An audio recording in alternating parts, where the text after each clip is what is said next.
샬롬, 복된 수요일 아침입니다.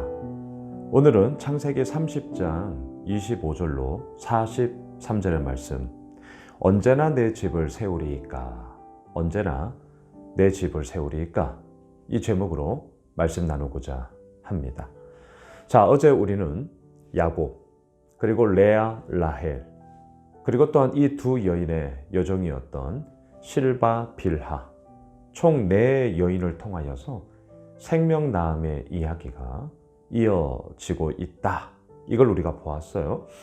하지만 결론이 무엇이었습니까? 내가 하나님을 대신할 수 있겠는가? 이 질문에 대한 분명한 답이 있었다면 생명나음의 이야기가 이러한 방식으로는 되어서는 안 된다. 이걸 우리가 함께 나누었죠.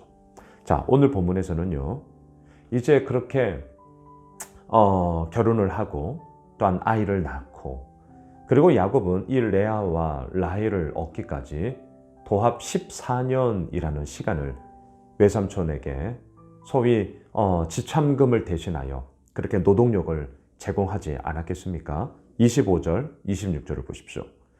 라헬이 요셉을 낳았을 때에 야곱이 라반에게 이르되 나를 보내어 내 고향 나의 땅으로 가게 하시되, 26절, 내가 외삼촌에게서 일하고 얻은 처자를 내게 주시어 나로 가게 하소서. 내가 외삼촌에게 한 일은 외삼촌이 아시나이다. 자, 특별히 26절에서 내가 외삼촌에게 일하고 얻은 처자를 이제 내게 주시어 나로 가게 해 주십시오 라고 하는 말을 보아하니 14년의 이 시간들의 이제 그 끝이 다가왔구나. 그래서 내가 할 도리를 다 하지 않았냐, 이제 이 얘기를 하고 있는 것이죠. 자, 제가 오늘 말씀의 제목을요, 내가 언제 내 집을 세우리까? 자, 이렇게 한번 정해 보았는데요. 두 관점으로 보겠습니다. 첫 번째, 외삼촌 라반의 입장에서 자신의 집을 세우고자 하는 모습이 어떠했는가? 또한 두 번째, 이 말을 하고 있는 야곱 역시 자신의 집을 세우고자 어떻게 하고 있는가? 우리 두 모습을 먼저 보겠습니다. 자, 첫 번째, 외삼촌 라반을 보세요. 자신의 집을 세우고자 우선은 레아와 라헬 두 딸을 야곱에게 주었죠. 하지만 약속을 초반부터 지키지 않았잖아요. 라헬을 준다 해놓고 첫날 밤을 레아를 먼저 보내었습니다. 그리고 무슨 말 했습니까? 우리 동네에서는 언니보다 먼저 시집가는 동생 없어. 이건 우리 동네 문화야. 이런 식으로 얘기했단 말이죠. 첫 단추부터 속이는 것으로 시작했습니다. 자, 지금 이제 야곱은 이 14년의 시간이 끝나갈 무렵 나 이제 내 고향으로 가겠습니다 라고 했더니 라반이 뭐라고 합니까? 27절, 라반이 그에게 이르되 여호와께서 너로 말미암아 내게 복 주신 줄을 내가 깨달았노니 네가 나를 사랑스럽게 여기거든 그대로 있어라. 그대로 있어. 왜 그래? 지금 이 분위기죠. 28절, 또 이르되 내 품삯을 정하라. 내가 그것을 주리라. 야, 여기 있어. 너 때문에 나 큰 복 받은 거 맞아. 내 인정해. 그러니까 나를 사랑스럽게 여기거든. 우리 같이 있자. 그리고 너 원하는 대로 내가 다 해줄게. 품삯 정해. 이제 그 품삯대로 내가 다 할게. 자, 이렇게 얘기를 하고 있죠. 왜 이렇게 얘기를 하는 것입니까? 외삼촌 라반의 이 얘기 가운데 과연 뭐가 있냐라는 거죠. 오늘 말씀의 제목이에요. 내 집을 세우리이까. 자신의 집을 세우고자 하는 외삼촌 라반의 모습을 우리가 보게 되는 거죠. 다시 말할까요? 왜 이렇게 하냐고요? 야곱을 통하여서 얻게 된 복, 얻게 된 번성함이 있었기 때문이죠. 야곱을 통해서 얻게 된 것이 없었다면 이렇게 하겠습니까? 자신의 집을 세우는 데 있어서 야곱의 도움, 야곱의 조력이 없었다면, 아니 그게 필요 없다면 이렇게 하겠습니까? 네가 나를 사랑스럽게 여기거든 그대로 있어. 너 원하는 대로 다 해줄게. 품삯 정해. 내가 그대로 다 해줄게. 그 월급, 그 연봉 내가 다 줄게. 왜 이렇게 하냐고요? 자신의 집을 세우고자 하는 라반 가운데 야곱이 필요했기 때문이죠. 야곱이 필요했기 때문이에요. 자, 또한 외삼촌 라반이 어떻게 하는 줄 아세요? 35절, 36절 저 뒤로 가세요. 그날에 그가 순념소 중 얼룩무늬 있는 얼룩무늬 있는 것과 점 있는 것을 가리고 암염소 중 흰 바탕에 아롱진 것과 점 있는 것을 가리고 양 중에 검은 것들을 가려 자기 아들들의 손에 맡기고. 자, 왜 이렇게 합니까? 우리 뒤에서 이제 보겠지만 야곱이 제안하거든요.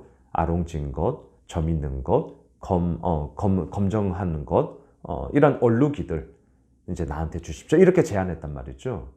그래서 좋아 대답은 했어요. 그리고 나서 실질적으로 어떻게 합니까? 모든 것을 다 가립니다. 그러니까 깨끗한 것, 흰색 있는 거와 소위 돌연변이잖아요. 아롱진 것, 점 있고 얼룩 있는 것을 딱 가려요. 그리고 나서 어떻게 합니까? 아롱지고 점 있고 정말 얼룩얼룩한 것들을 자기 아들들의 손에 맡겨요. 다른 사람들에게 맡기지 않습니다. 지금 뭐 하자는 것이죠? 야곱의 그 제안에 대해서 내가 철저하게 맡겠다는 거죠. 자기 집을 세우고자 하는 이 라반의 이 욕심 대단합니다. 36절 보세요. 자기와 야곱의 사이를 사흘 길이 뜨게 하였고 3일간요. 야곱은 라반의 남은 양떼를 지니라. 남은 양떼는 어떤 양떼입니까? 흰 양떼들. 얼룩진 것, 점 있는 것, 아롱진 것 전혀 없어요. 아무런 흠이 없어요. 흰색 있는 것만 야곱이 치게 하고요. 나머지 조금이라도 이상하다 무조건 자기 아들들에게 다 맡겨버렸습니다. 거리가 어때요? 3일간. 자, 왜 이렇게 합니까? 자기의 집을 세우고자 하는 이 라반의 이 탐욕과 이 욕망, 이 욕심이 엄청나다. 네 품삯 원하는 대로 다 해줄게. 말은 그렇게 하지만 전혀 그렇게 하지 않는 이 외삼촌. 자기 집을 세우고자 하는 이 욕심, 욕망, 야망의 이야기를 보게 됩니다. 자, 또한 두 번째. 야곱을 보시죠. 야곱은요. 외삼촌 라반의 성정이 어떠한지, 성품이 어떠한지 너무너무 잘 알았습니다. 그렇게 어떻게 하는 줄 아세요? 31절. 라반이 이르되 내가 무엇으로 내게 주랴? 야곱이 이르되 외삼촌께서 내게 아무것도 주시지 않아도 나를 위하여 이 일을 행하시면 내가 다시 외삼촌의 양떼를 먹이고 지키리이다. 아무것도 안 주셔도 됩니다. 이렇게 얘기를 해요. 왜? 이거 얻어 먹었다가는 완전 생색내기에 시달릴 걸 뻔하게 알기 때문에. 그래서 어떻게 합니까? 내가 제안을 할 테니 이걸 지켜주십시오. 그리고 나서 검은 것, 아롱진 것, 얼룩진 것이 있으면 이제 그것은 다 내 소유로 하게 해주십시오. 이제 이렇게 제안했단 말이죠. 야곱이 왜 이렇게 제안했을까요? 이건 돌연변이거든요. 확률이 너무 떨어진단 말이죠. 많지 않습니다. 근데 왜 이렇게 했을까요? 우선 외삼촌 라반은요. 너무나 이 돌연변이에 나올 확률이 적다는 것을 알았기 때문에 좋아, 그럼 그렇게 해. 허락을 해줘요. 그런데 야곱이 왜 이렇게 했느냐. 이제 내일 우리가 본문에서 보게 되겠지만 하나님이 꿈에 야곱에게 말씀하심이 있었기 때문입니다. 하나님께서 말씀하심이 있었기 때문에 그것을 믿고 그렇게 제안을 한 거죠. 자, 여기까지는 대단해요. 그런데 여전히 야곱 역시 하나님의 사람으로 빚어가야 함이 너무나 컸습니다. 물론 마음 한편으로 제가 이해해요. 자, 어떻게 한 줄 아세요? 앞서 우리가 보았죠. 얼룩지고 검은 거, 정말 아롱진 것들은 자기 아들들에게 철저하게 다 맡겨버렸단 말이죠. 그리고 3일간의 거리를 두었어요. 전혀 접촉할 수 없도록. 야곱이 볼 때, 해도 진짜 너무하다. 이런 생각 들지 않았겠습니까? 자, 그래서 어떻게 하느냐? 37절. 야곱이 버드나무와 살구나무와 신풍나무의 푸른 가지를 가져다가 그것들의 껍질을 벗겨 흰 무늬를 내고 38절. 그 껍질 벗긴 가지를 양떼가 와서 먹는 개천의 물구유 위에 세워 양떼를 향하게 하매 그 떼가 물을 먹으러 올 때에 새끼를 베니. 자, 왜 이렇게 했을까요? 하나님, 내일 우리가 보겠지만 하나님께서 꿈에 이런 내용까지는 말씀하지 않으셨거든요. 하지만 얼룩진 거, 아롱진 거, 검은 거, 소위 돌연변이가 나올 때 아마 야곱 자기 딴에는 이런 좀 나뭇가지 색깔 역시 얼룩얼룩 했겠죠. 이런 것들을 보게 하면서 그 가운데 뭔가 좀 더 하나님의 그런 행하심, 역사하심 속에 분명 있겠지만 내가 아무것도 안 하고 이렇게 있을 수 있나라는 자기 딴의 생각, 자기 딴의 노력으로 이제 이렇게 했음이 분명합니다. 더 나아가 또 어떻게 한 줄 아세요? 41절 보셔요. 튼튼한 양이 새끼 뵐 때에는 야곱이 개천에다가 양떼의 눈앞에 그 가지를 두어 양이 그 가지 곁에서 새끼를 베게 하고 42절 약한 양이면 그 가지를 두지 아니하니 그렇게 함으로 약한 것은 라반의 것이 되고 튼튼한 것은 야곱의 것이 된지라. 이렇게 하고 있는 야곱 저 충분히 동감합니다. 이 마음 뭔지 저 알겠어요. 얼마나 외삼촌 라반이 꼴보기 싫었겠어요. 진짜 해도 너무한다. 예, 야곱 이렇게 할 수 있죠. 자, 하지만 오늘 본문을 통해서 우리가 결론을 맺어야 하는 것은 무엇입니까? 외삼촌 라반 그리고 야곱 이들이 지금 이렇게 하는 것이 무엇입니까? 오늘 말씀의 제목 언제나 내 집을 세우리이까. 자, 자신의 집을 각자 세우고자 하는 각자의 형편과 모습과 방법, 수단을 지금 다 동원하여서 각자의 집을 세우고자 하고 있다라는 것이죠. 자, 이 모습을 통해 우리가 결론 내게 되는 것은 무엇입니까? 각자의 그런 수단과 방법을 가리지 않고 해가는 모습 속에서도 결국 주도권은 누구에게 있어요? 하나님께 있죠. 하나님께. 아직 야곱도 하나님의 사람으로 빚어가기에 너무나 많은 부분 속에 부족해요. 외삼촌 라반 말할 것도 없고요.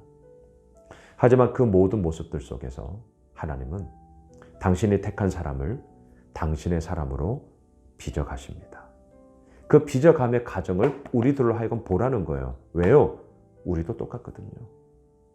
우리도 똑같아요. 저도 똑같아요. 예수오미술교회를 개척하고 이제 올해 9월이 되면 이제 5년, 만 5년이 되는데요. 지금 이제 횟수로 이제 5년간의 그런 사역을 통해서 저의 모습을 볼 때 많이 빚어졌습니다. 정말 많이 빚어졌어요. 그냥 되는 게 없더라고요.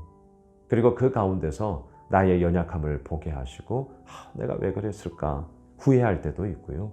하지만 그러하기에 더더욱 하나님 앞에 엎드리며 하나님이 하셔야만 합니다. 언제나 내 집을 세우리이까. 그 집을 세우는 분은 누구셔요? 하나님이심을 고백하게 되는 것이죠. 바라기는 오늘 수요일 한날이 그 하나님을 고백하며 그 하나님께 나아가는 우리 모두가 되었으면 좋겠습니다. 언제 내 집을 세우리까? 그 마음 우리들에게 다 있죠.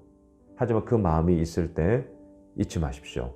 그 집을 세우시는 이는 하나님이십니다. 기도합시다. 그렇습니다. 하나님이 우리의 집을 세우시고요. 하나님이 우리 교회를 세우시고요. 하나님이 우리 나라를 세우십니다. 그 하나님 앞에 나의 모든 것을 맡겨드립니다. 주님, 오늘도 우리를 이끌어 주시고 말씀하여 주시고 그 가운데서 이루어 나가시는 생명의 이야기를 우리 모두에게 맛보아 알게 하여 주시옵소서. 살아계신 예수님의 이름으로 기도드리옵나이다. 아멘. 오늘 말씀 붙잡고 수요 예배 있습니다. 오십시오. 함께 기도합시다. 오늘 수요 예배를 위해서도 함께 기도해 주시면 감사하겠습니다. 기도합시다.